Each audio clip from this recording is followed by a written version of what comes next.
Hindi pa talaga inaasahan na aabot dito ang San Antonio Spurs, pero heto na sila ngayon, nasa Western Conference Finals na. Sa simula ng season, ang tingin sa kanila ay isang developing team pa lamang. Walang pressure, walang expectations, pero ang nangyari, mabilis nilang binago ang narrative.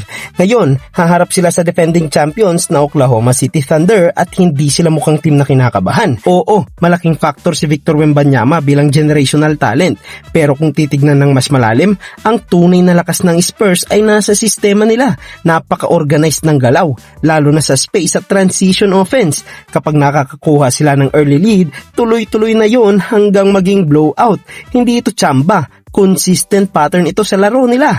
Malaki rin ang ambag ng backcourt nila, si Stephon Castle na nagpakawala ng 32 points at 5 for 7 mula sa 3 sa Game 6. Hindi lang scorer, siya rin ang nagdidesisyon sa opensa. Si Dylan Harper naman nagbibigay ng instant energy off the bench at kayang baguhin ang momentum ng laro. At si De'Aaron Fox ang nagsisilbing steady presence. Siya ang nagkokontrol ng tempo lalo na sa crucial moments. Kung ikukumpara sa Timberwolves, mas may experience sila sa playoffs, pero sa actual na laro, Spurs ang mas disiplinado, mas kaunti ang mistakes, mas mabilis mag-adjust at mas malinaw ang execution nila kada possession.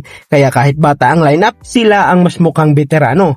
Makikita rin ang malaking improvement kay Wembanyama matapos ma-eject sa Game 4. Bumalik siya na mas composed sa Game 5 at 6. Hindi lang siya umaasa sa scoring, naging defensive anchor na rin siya at malaking factor sa spacing ng team. Kapag nasa court siya, napipilitan mag-adjust ang depensa ng kalaban. Kahit 11 playoff games pa lang silang magkakasama, ramdam na agad ang chemistry nila.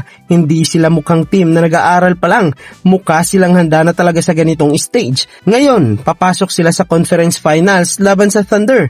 At kung may isang bagay na malinaw, hindi na naghahabol ang Spurs. Sila na ang hinahabol.